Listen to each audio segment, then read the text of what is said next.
Okay, I think Jake, let's start now. What do you think? Let's do it. All right, everybody, thank you so much for coming today to this webinar. I know you could have been doing a bunch of different things, but you decided to come here, so thank you for that. This webinar is on how to build a successful app business in the time of COVID-19. So, of course, COVID-19 is on everybody's minds, and we want to give you some resources for how we can make a difference during these very troubling times. My name is Jake Heath. I work as a tech consultant at Jump Growth, formerly known as OTS Solutions, but we're currently doing business as Jump Growth. And I'm going to go through the agenda with you guys. So first, I'm going to do introductions. I'm just going to introduce Jump Growth and also Hemant Madan, who is the managing director and CEO for Jump Growth.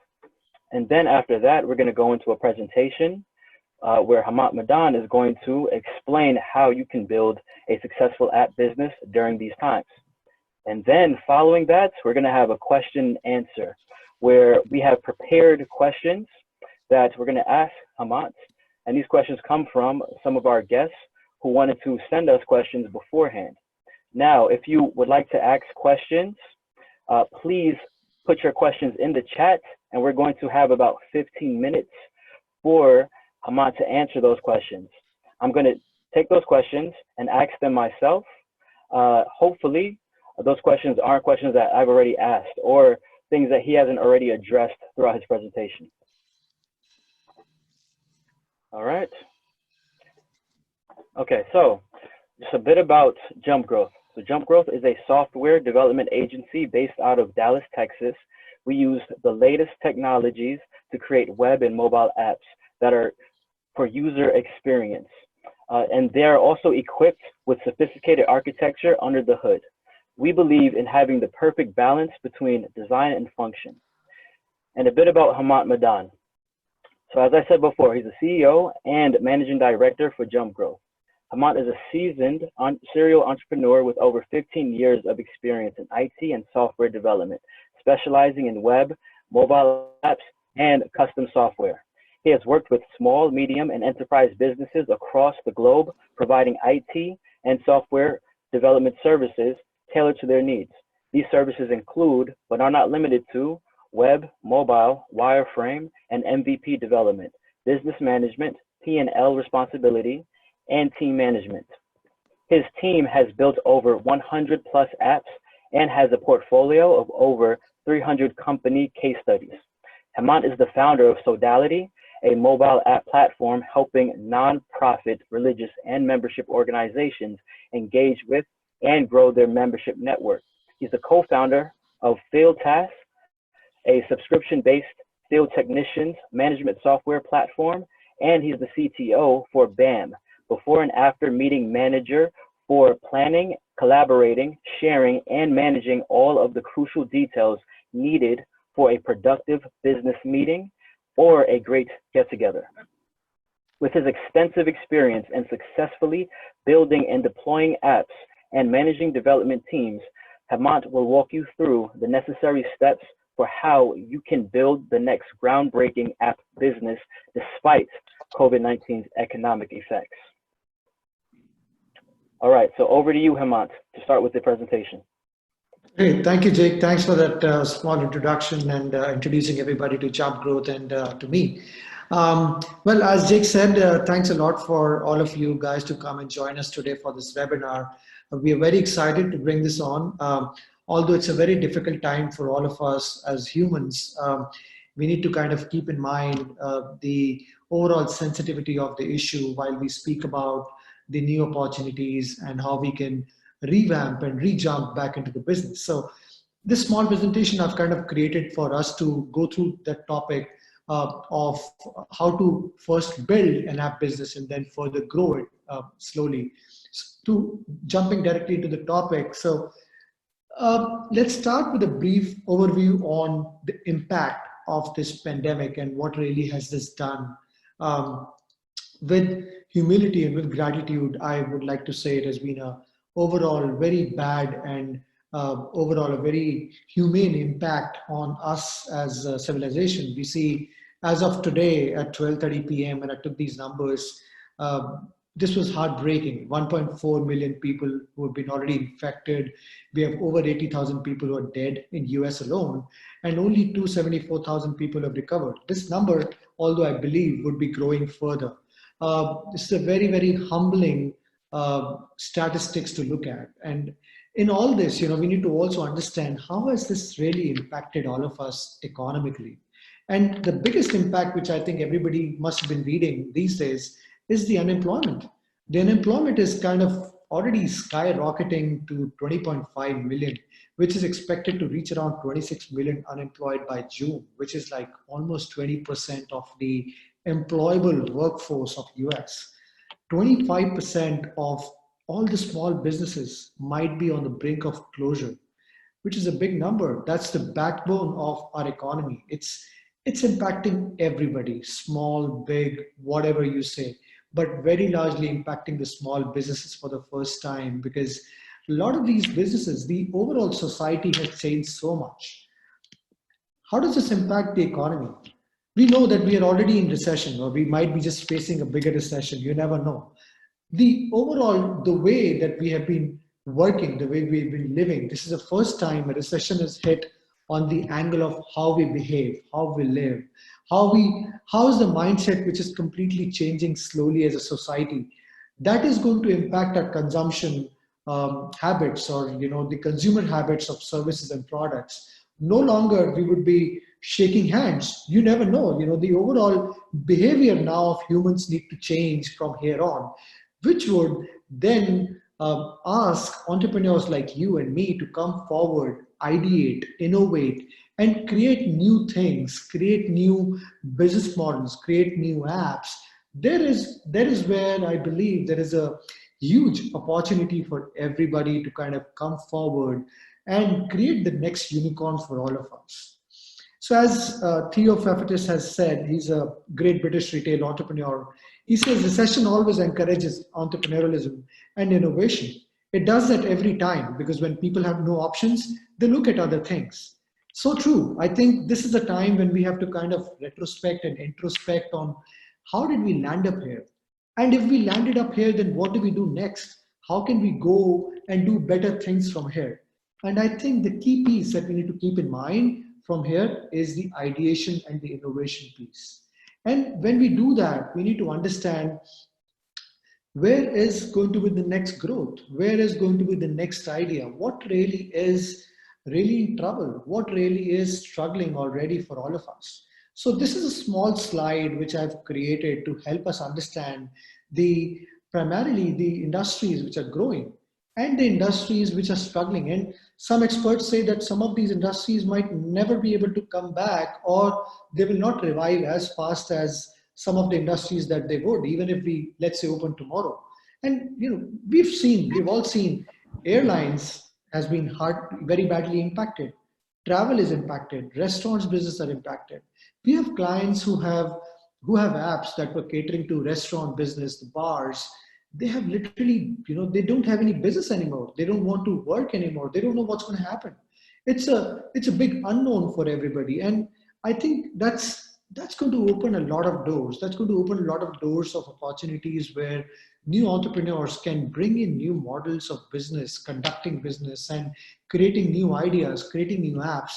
That's where we as entrepreneurs should take the lead and start out as creating, ideating, and then take it from there. So I think onto the topic, I believe the most important piece that we need to understand is starting point of any journey has to be an idea. And that idea needs to be taken from what we are facing today. These adversities that we are facing today as humanity is what is going to lead us to the next phase of growth as humanity as well. And then I believe technology is going to play a very important role. I think we have all seen we are still able to sustain a large part of industry because we are all able to work because of technology. We are able to connect. We are able to connect and do these webinars right now. We are able to speak and learn and do work and whatnot. And new age entrepreneurs, while working on their idea, can use these tool set of technology to create and finally ideate and innovate in the new ways to finally do the upliftment of the society going forward. I strongly believe that some of these things are already known, but I think cloud, AI, smart devices, virtual augmented reality, these are tools which have been already in use for the past 3 to 5 years. But I think they're going to change further. They're going to further add a lot of value in the new ideas, in the new things that are going to happen moving forward. Um, Now let's say as an entrepreneur, we have an idea now. We have understood, okay, this is what I want to do. I've thought of it. I believe it's really great. But being an entrepreneur, we get into this hype mode in getting it created, getting it done. That's where I believe we as an entrepreneur must first take a rain check. We need to understand, what is it? Is it really worth going after the product? Is it really worth going after the idea? So it's very important for us to kind of create a plan, create a roadmap on what we do. And I think the key part over here is not just simply go ahead and jump into it, do the research. I speak to around 5 to 10 entrepreneurs every week. And while I speak with them, almost 70 to 80% of people that I speak with, they have not done any kind of research on the idea. They've just got the idea. They just want to build it. But they don't understand, what is the competition? Is there any app that is already existing? Is there a need of the product in the market at all or not? While we can be very excited about the new thoughts and the new ideas that we are facing, I think we need to also keep in mind whether the product is really viable, whether the product is really going to be taken as positively by the industry or as a society. And that needs to be your first thing to start with. After the ideation is done, once you have kind of set down your tone on the idea, the next thing you need to do is start working on the idea. Start researching whether it is viable, not viable. Validate it with your friends, family. Go out, speak to your friends, talk with them, speak to them. Hey, this is what I'm thinking. Do you think it's worth?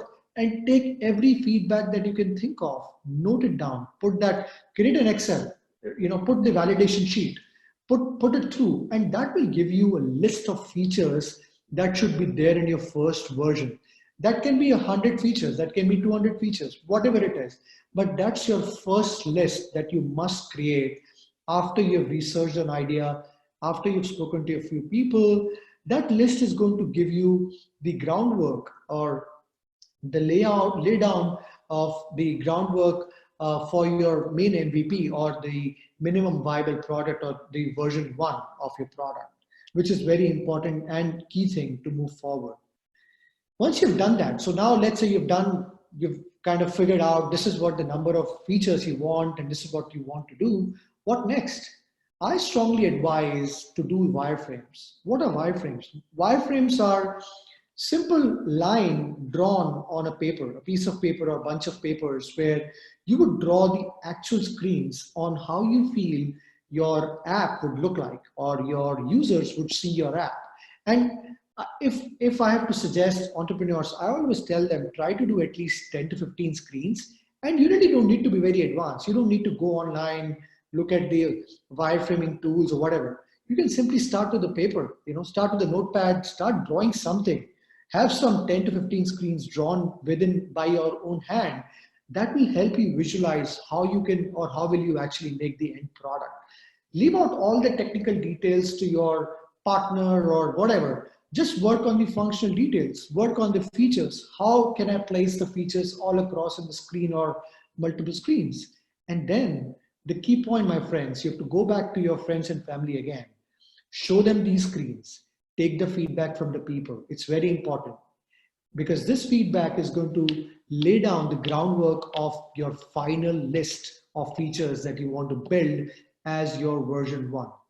One important thing that I've always seen, or one important mistake which I've always seen entrepreneurs keep on making, is they try to do everything in one version altogether. That can work, that cannot work. But the most important piece, as of in today, especially when you are in COVID situation, you are running short of cash, getting investments is difficult. I would always strongly advise to only come with absolute minimum and critical features that you require for your idea to succeed. And that will come from the feedback that you get from your friends, family, when you show them the wireframes. And you do that, you repeatedly do the wireframing, take the feedback, so that you can then finally come to a final list of features that you need to build. Next question, which I've been asked pretty much on every call that I jump on with any entrepreneur: when and how to raise money. It's a very tricky situation. I've seen people literally raising money purely off the idea, but I think pretty much like 4 years back, those days kind of changed when the pre-seed money, as people call it, kind of dried out. And people now, at least the investors that I know of, they are only investing in the ideas where the entrepreneurs are slightly far off in the game, wherein they have either created a prototype or they've created a complete MVP or the first version, and they actually have some users paying some money to them. So in my experience of past 15 to 17 years, I believe there is a 75% more chance for you to raise money successfully with a tested MVP. And when I say a tested MVP, that basically means a product which is functioning, it works, and you have at least between 10 to 100 users using that product, which means that the industry or the market is already ready for the product. You have already built some product, you've made something, but then that still does not guarantee that you will get the money. It has to be a complete package of what you're offering to the investors. Investors today typically look for your time to market. How quickly can you go to the market and get the early feedback?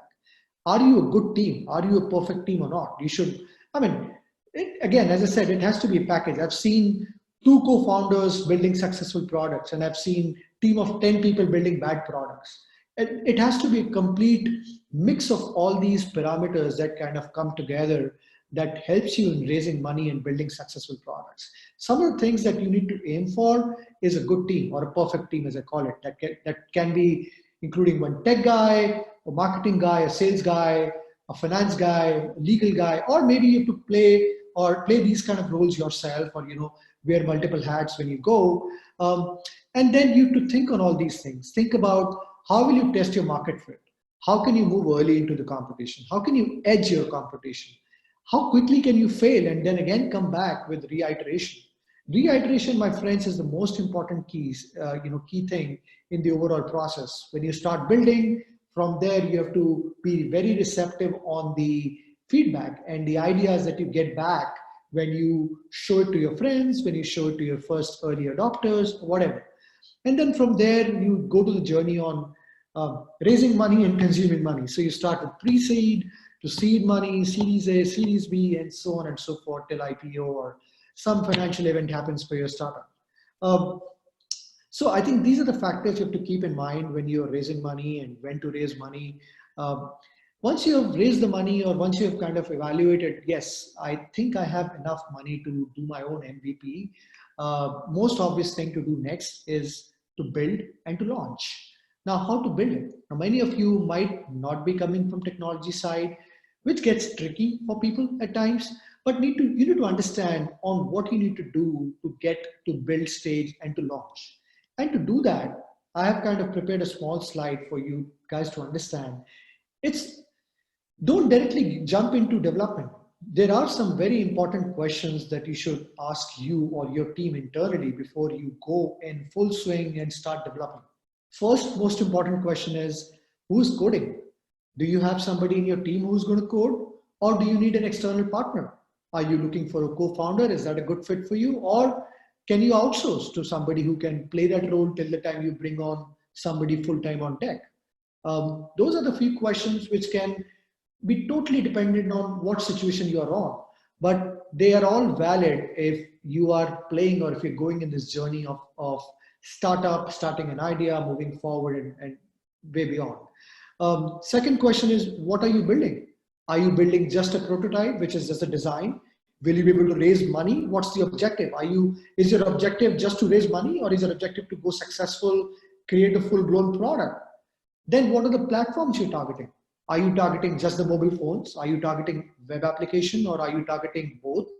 If both, then do you have budget enough to do that? Then from technology standpoint, is it feasible? Imagine if you are building a hardware product. Is it technically feasible to build a hardware product? Now, I've seen some amazing ideas coming through. I spoke to a person who wanted to build a scanner who can scan coronavirus on the surface. Then when we evaluated technically, it was not possible. So you have to kind of understand the platforms you're targeting, the users that you're targeting. That is what is going to drive the platforms that you need to choose. And from the platforms, you need to derive what is the technology stack that will be used while you develop. And that has to be scalable. That has to be more futuristic on what technology stack are you using. That will also derive the tools that you need to use internally. Are you going to use Microsoft Teams internally? Are you going to use Slack internally for communication? Everybody has their own choice, but then you need to kind of figure out, and maybe your tech partner or your tech co-founder kind of can lead the way for you over there. Then the most important question, build versus buy. I'm sure everybody must have seen a version or heard a version of build versus buy. But I've added one more thing, versus fake, which is very important and very amazing. I worked with a company where they had a phase 2 requirement of building an AI engine into it. And that AI engine was supposed to recommend a particular data element on the app. Now, we all knew it's not going to be built for before phase 2, but their product manager was very intelligent. He literally told us to just fake it. For now, just push the recommendations from your own side using technology instead of faking it and instead of doing it through AI, because they had limited budget. So it is a very important call which you need to have with your tech founder or your tech partner on how much of it you can build, buy, or fake. Faking is not bad provided that you are able to give the same experience to the user. I'm not saying that you go and tell users that this is working whereas it's not working. It should be working, and it should be at least giving the same user experience if it's not working fully the way you want it to. So it's a very important decision for you to kind of take care of. Once we have figured out all those important questions in preparation of development, I think the next most important thing is to start developing. And we do that with Agile. Nowadays, product development is no longer old age style of developing products where the product life cycle or the product development cycles are as large as 6 months to 12 months. Whereas the stakeholders or the project owners or the product owners were kept completely in dark in the old fashioned way. Now, the overall development has to be more collaborative. We are looking for more iterative ways of developing and collaborating with the stakeholders as early as possible. Why? Because today's environment, business environment, especially with COVID and all that, you never know when you want your product to kind of pivot out. We started with restaurants for a client and now is pivoting to food. So you need to have that flexibility in the overall product development life cycle, which is where Agile kind of help overall everybody. And we believe what we do in that is we divide the overall work into smaller sprint cycles of 1 or 2 weeks. And after every sprint cycle, we show and give a demo to the stakeholders on this is how the product is going to look, and this is where we are heading to. And they have the control and the power of changing or pivoting at every sprint cycle while we go ahead and we do the development. The development is done, let's say, and we move forward. The time has come to go live. Now, should I just go live and make it live for everybody to download? Be cautious on that. I would advise not to do it. The first thing you should do is do limited release. Keep in mind that initial releases will not be exactly working the way you want them to work, and that's fine. That is absolutely fine. Don't try to give them an absolutely perfect product initially. You definitely are not going to, or I am not recommending you guys to release something which is half-baked. No, absolutely not. But don't try to reach perfection in first version. Try to get a good working product to a limited users first, which can be a beta set of users, which should be basically giving you feedback, which should be giving you a lot of feedback, both from technology and business side of it. And when you get that feedback, my friends, you should again do what? Iterate. Go back on your whiteboard, check what really has worked, what has not worked as a feedback, and then reiterate before you go complete live. And then once that is done, once you have kind of checked it out with some early users or beta users, then you go live, go public, do a public release and move forward. The product is live, everything is working. What next? How do I scale up? How do I grow from here? I have tested the product, everything is all fine, product is live now. Where do I go from there? That's where comes the sales and marketing. And that's how you kind of scale up. The production or the development team can go in parallel from there. You, as the prime entrepreneur, need to understand that you are the one who is responsible to wear the hat of bringing on the early adopters. And I've done this like 3 or 4 companies of my own. Every time it has been more effective when I bring on the early adopters or when I bring on my early sales. So my strong advice, go and do initial, and that necessarily does not need to be you. It can be a part of your team member or something, but somebody has to go and do those early calls, speak to the people, give demos, maybe tweak the pricing. It's a very effective strategy. Tweak the pricing, give some bottom price for first 6 months or 3 months for the early adopters. That's really going to help you a lot. Get as much feedback as you can, because these early adopters, if that beta or the early stage adoption goes successful, is going to pave the ground for you and more of your customers. So get the idea, and the focus should be get paying customers as early as you can, and learn in the process, learn what works and what does not work. Start with sales as early as possible. Start giving some feelers out to your friends and family. Get those early adopters, get those early paying customers as early as possible, maybe before you launch the beta or beta program. Once you've done the sales, the initial adopters are there, that's when you need to scale up. And for scaling, you need to start working on marketing. And a lot depends on the kind of product you're building. I'm not an expert on marketing, but I can tell you from my experience, B2B is a completely different ballgame than B2C. B2B, you have to think about branding, engaging, doing more inbound, more of different set of activities that you would do on B2C. On B2C, you can literally go out in social platforms and try to get customers or users from there. But on B2B, it's a totally different ballgame altogether. So when you are working, or when you're working on your marketing or building your marketing team, keep in mind the kind of product that you have, and keep in mind what kind of partner or what kind of employee or what kind of marketing person you're bringing on board, and understand that these are 4 major pillars you have to take care of for scaling from here. Branding, which means you have to create a website. What is your sign up strategy? Are they going to sign up on their own? Are you going to offer them a manual sign up? Are you going to talk with manual phone calls and then bring them on board? What is your sign up strategy? How do you engage?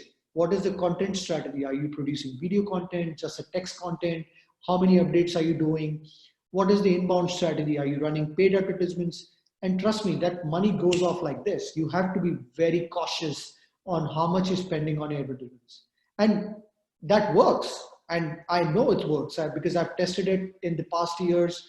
Google ads, Facebook ads, they all work depending on what kind of product are you selling or marketing. And then outbound, that's a totally different strategy. And from there, guys, I think, again, the most important piece to understand is how do we scale from there? You need to make a repeatable process of sales. You need to, and while you do that, track each and every activity.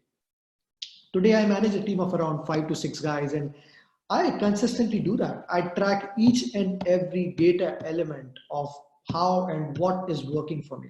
I analyze that. I optimize it pretty much on a weekly basis. And from there, we identify what works and what does not work. That's where you would know or learn how can you scale up. You will add more people into your sales team. You will add more channels of attracting new customers, new territories, whatever. And then all this kind of brings back, it has to be a very strong pipeline for your feedback so that it can feeds back to your operational and development team as well. All the feedback has to stream through to your marketing team, that goes to your support team and then channels back to your product team as well. That needs to flow very smoothly without letting the customers know, and then what do? You iterate further. You go and plan your version 2 with the new features that you've got as suggestions from your customers or your users. So with these simple principles, I believe, guys, startups can start ideating, and even in these most difficult times, this also brings on good opportunities to start new businesses, new ideas, and then grow from there slowly, building the ideas and then growing from there. That kind of sums up on what I wanted to touch upon on this topic. And I really thank you. I hope I was able to add some value from my experience. And now I think, Jake, it's over to you. We would love to open the thing for the questions and take it from there. Absolutely. Ahmad, thank you so much for sharing these gems. I have been a tech consultant for some time now, and I've learned a lot, honestly. And some of the things that really stood out to me was when you were talking about the need to really spend time on your team, developing your team, and then also iterating and getting feedback and not just rushing to the market. So I think that was extremely important, especially for new founders. So here are some questions that we have that were pre-prepared from people who are interested in finding more about this information beforehand. One of the questions that they asked was, what are some of the similarities you are seeing between the 2007 to 2008 financial crisis and the COVID-19 financial crisis? I think I believe very strongly that both the situations for society are very different, although the impact economically is probably similar, but more this time because we've seen almost 20% unemployment, or we're getting there. But if you see, as we say, in recession, industries go down, the markets go down, that impacts the overall economy and that impacts the overall unemployment, which essentially is what happened in 2007 or 8 as well, and is happening right now as well. Although there are differences in terms of the human impact, which has kind of come up now, where we are seeing these human deaths or the social change that we have seen now, where people are no longer going to shake hands or stand closer to each other for a long time, or these kind of things have really changed. But there are a lot of similarities in terms of economic impact that we are seeing, and probably more. I would say probably this is going to be bigger than what we had last time. One good thing, although, which I've seen is this time there has been a lot of good care for small businesses that government is kind of taking care of, which in the last time I believe they had kind of taken care of very large banks, because those were the ones who kind of initiated the whole thing. But I think overall, the economic downturn, as we just observed, will also open up new gates and new opportunities for entrepreneurs like us. And those are the similarities which I believe will kind of drive the social impact and the growth from here. Absolutely, absolutely. And during that time, because of the financial impacts of that meltdown, you had companies like Airbnb and Uber that became extremely successful because of that gig economy that was created. So can you just talk a little bit about that? What exactly went into Uber and Airbnb becoming so successful? Absolutely, and I think you bang on over there. I believe the overall reason why Airbnbs and these gig economy marketplaces became successful was the sheer fact because there was a lot of unemployment at that time, and people were always looking to be their own owner of what they be in the control of what they want to do, and that is what opened up all these different economic situations or different economic business models where Airbnb or Uber or Instacarts of the world became successful in the past decade or so. And I think it's going to be same from here as well. I believe in the next 10 years or the next 2, 3 years, we will see new business models that will come and they will evolve from here. There will be new ideas that would come in and they would kind of take the whole world, with the next storm or becoming the next unicorns. So I believe very strongly that the unemployment, although is very bad for the economy right now, I believe will have to reskill certain part of this unemployed people and bring in new business models and ideas that would kind of enhance our society further and give us the next set of growth. Absolutely. So speaking a bit about those business models that you just talked about, what kind of model do you think would be, or what kind of models do you think would be the most successful? Maybe you can touch on the B2B model versus the B2C model. So in these COVID-19 times, which model do you think would be the most successful? I think both. I think both have their own use and they both have their own ways of impacting the society. For instance, as we all know, delivery services were highly impacted. The essentials were the only ones which were getting delivered. Or e-commerce businesses have suddenly become almost a requirement for any retail going forward. So in that case, I think B2C apps or the B2C business models would kind of succeed more where there are less touch points. There are the way the humans are going to interact or consume the services and products are going to change in the longer run. That's going to change. In B2B, again, I have been approached by a lot of businesses where they want to open their office now, but not with the full capacity. They have these spaces there they're paying rent on, but they don't want all their employees to again come over there and again spark the COVID thing again. So what they are looking for is to build B2B apps where the employees internally can book their availability of the office tables and whatnot, and or delivery things like, let's say, efficiency in deliveries. We all know that the overall supply chain from China is broken, or I don't know when it's going to be revived completely. That needs a complete overhaul of our thinking, our supply chain, bring on new ideas. I think those are a few things which you will see trending.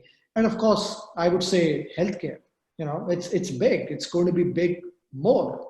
Uh, not just finding the drug, but the overall drug finding process needs more optimization. That needs more creativity, more entrepreneurs over there. We don't want that next time this thing hits us again, we take another 18 months to come up with a vaccine. We need to find out ways today to not be in this situation ever again. So those are a few things that I believe will really change and trend in the next few years. Mhm. Absolutely. So let's say that we have a founder who has a really good idea. He doesn't necessarily have the best technical experience. What would you advise him or her on doing in order to build a really good product, even though that founder doesn't have really good technical experience? So my advice, and I kind of speak to such founders all the time. I tell them that you have a choice. Either you learn and do it yourself, which you can. Being an entrepreneur, I'm totally in for that. I've seen people doing it successfully, but it's all about understanding on your own limitations on what you can do and put the time into the things that you can do best. And that brings me to the topic where you, as an entrepreneur, in that case, can bring on an expert, and that expert can be a co-founder, that can be maybe a company like us, which can help you in designing, developing, play that role of the initial CTO, the initial developer for you, instead of you investing time yourself or bringing on somebody full time. We can play that role. So it totally depends on the situation where you are, and also a lot depends on the budget or the investment, the initial investment that you have. Now, let's say if you have $1 million, you can bring on a team of 10 guys and start developing in-house. That's fine. And that's your situation. But most of the developers or most of the entrepreneurs that I speak with, they are in the very early stage and they really don't want to risk a lot of money to go with. So I believe if you have typical, MVP range of 25 to 100 grand, I would strongly recommend to start small, build the MVP, maybe partner with a company like us, or have a co-founder who can code for you, or even better, maybe have a mix of both the strategies where you can have one or two key employees in technology which kind of form your core team onshore, and we can have some people offshore where you can balance the overall cost as well. Absolutely, absolutely. So, what would you say the benefits are of outsourcing versus having a team in-house, like a tech team? And also, Well, one an additional question here. Narcel is asking, what is the cost? So, what would be the cost of outsourcing?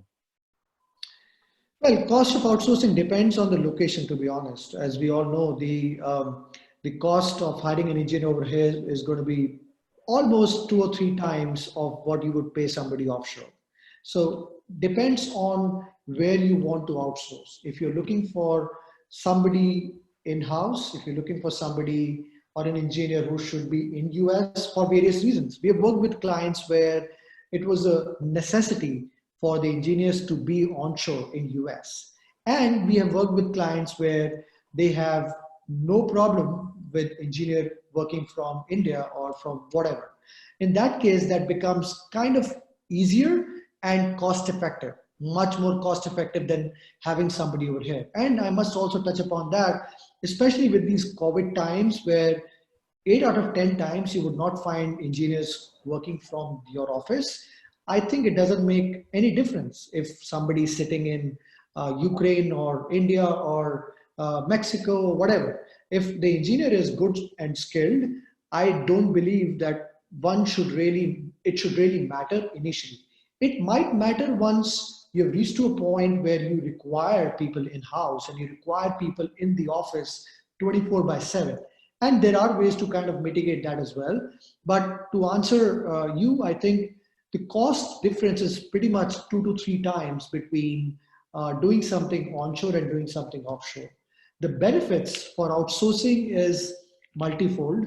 Um, for example, you bring an engineer in-house, you start with a product building, and let's say 3 months down the line, you started with the product building, let's say in web.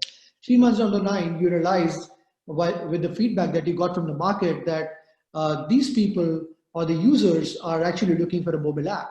You go back to your engineer and he says, hey, I don't have skills for mobile app. I'm sorry. Now, if you have outsourced to a good partner, that partner most of the times would have all those skills in house. And that's where he's going to manage and maintain those skills for you. If at any given point of time you want to pivot or bring on new skills, that can be added on demand for you. That is a big, big benefit for you to outsource. Awesome. Thank you. All right. So Michelle has a question here. She's asking, should you build analytical tools into your app from the beginning, such as the MVP phase, or at a later stage, or just which stage? I believe the analytics need to be built from the MVP stage itself. And I'll tell you the reason for that. The few parameters that you need to kind of observe when the app goes live is the number of crashes that you're getting, or if there are specific user areas where you want to track how many times the user is going to that area. And so those kind of specific data points, as early as possible, if you can track in your apps, I think it's going to be really great if you do that from your MVP stage itself. But I must say, because a lot is driven in the MVP stage by the budget that you have. So if your budget does not allow to add all those add-ons of the analytics at that moment of time, you can add it anytime later. And that's not a very big add-on. I think probably a couple of weeks job, not more than that. So that can be done later. My advice is do it from day one. If not possible with your budget, then do it probably, just after your release within 2 weeks or whatever. Absolutely. And those analytics could be very helpful when you're trying to prove the concept. Absolutely. I mean, if let's say you go to an investor and if you're able to show him the actual analytics saying, hey, this is what my user rate is, this is how many times my app is getting installed, this is how many times my app is actually getting successfully driven to this particular call to action, all those things really matter a lot for the investors. Absolutely. Okay, so we have some more questions here. We're going to try to get through all of them. We have about 12 minutes left. Sure. So, all right, Michelle is asking again, how do you do a limited release for an app that is built to benefit from network effects? There are multiple ways of doing it.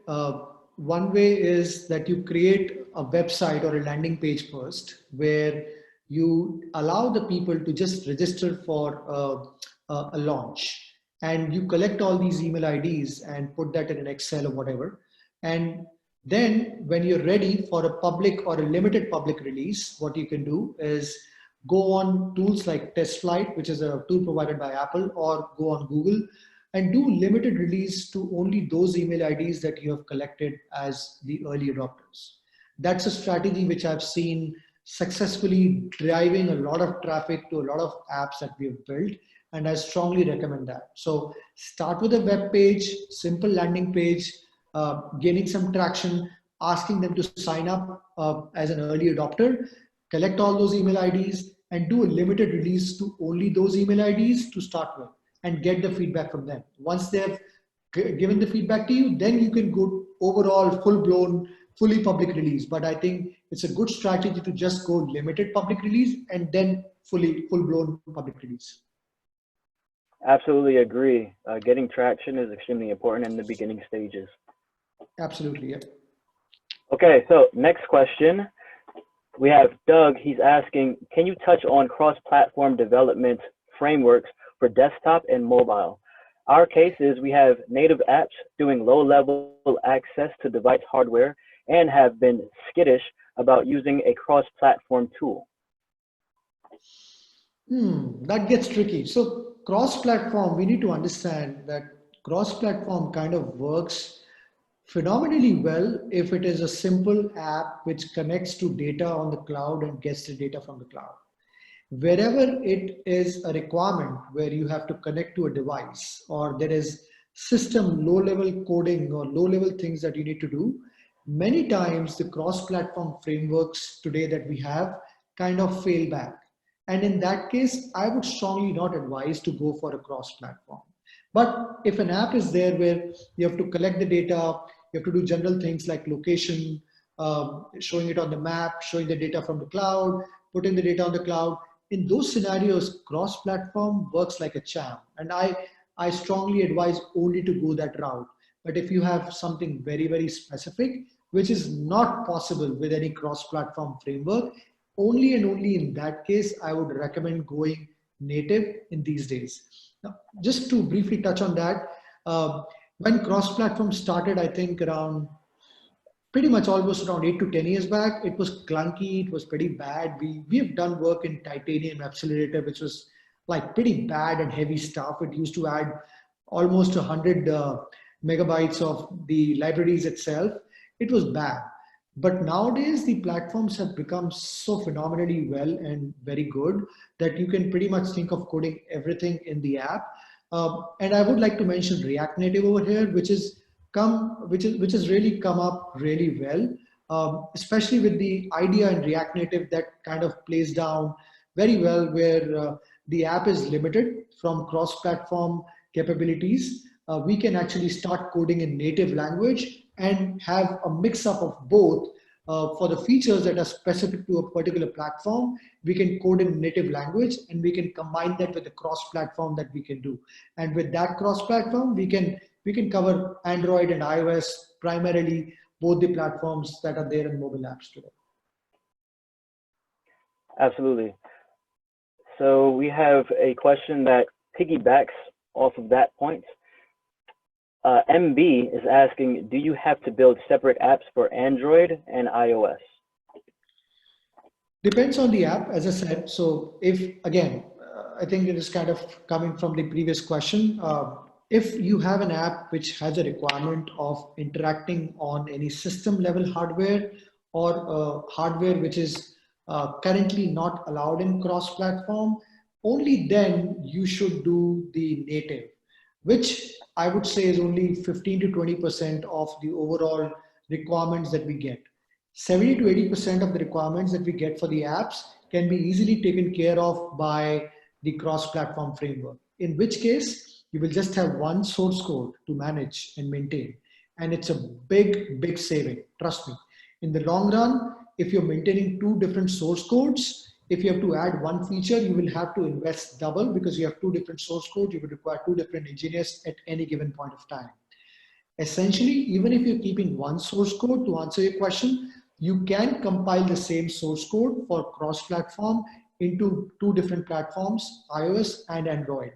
But what you get with that cross-platform is the ability to manage and maintain only one copy of source code, and enhance only that one copy of source code, which can get compiled to both iOS and Android as required. Right. Okay, so we have a comment here. So I'm hoping that you can just add on to this and comment on it. Dimitri is asking, both Uber and Airbnb were not profitable even before the COVID-19 pandemic. It is important to understand what is successful. So what do you think is a good definition for success for these kinds of companies? Growth rates, number of users, what is it? Well, I think in my opinion, I believe everybody has a different definition of success. Me personally, I think successful is where you have reached to a substantial critical mass of either users or revenue, and you are at a point where you can get into a financial inflection point either by raising funds of large magnitude or go to an IPO. And that's what happened with both these companies. They might not be profitable, but then even Amazon was not. But see where Amazon is today.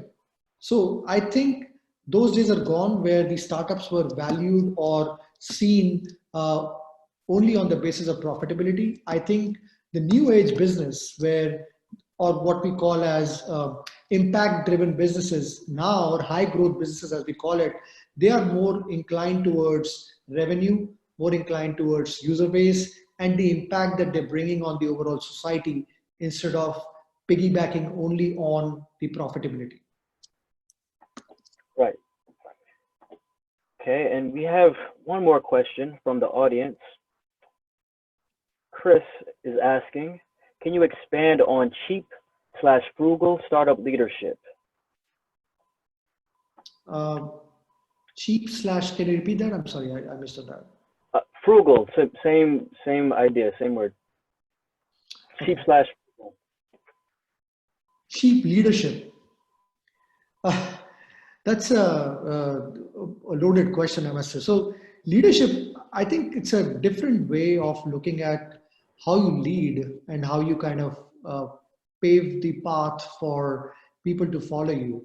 And I I don't think that anything can be cheap or good. I believe leadership is leadership. There can be styles of leadership which can make you successful or they can bring you down. I think one important thing to keep in mind is not to go and try and do everything yourself, is which I've seen a lot of times where leaders have kind of gone down to that level and tried to do everything themselves, which is, it can be successful, but I don't think that is a good strategy. I believe which I also covered earlier, the most important thing for a leader to understand is their own limitations on what they can do best and and then focus on that area of work itself and then be successful from there. I'm not sure if I answered the question, but that's my comment on that, I would say. Right, I think a part of this question is outsourcing, like the idea of having technology help from a more frugal means. And we've answered that already, so you're good.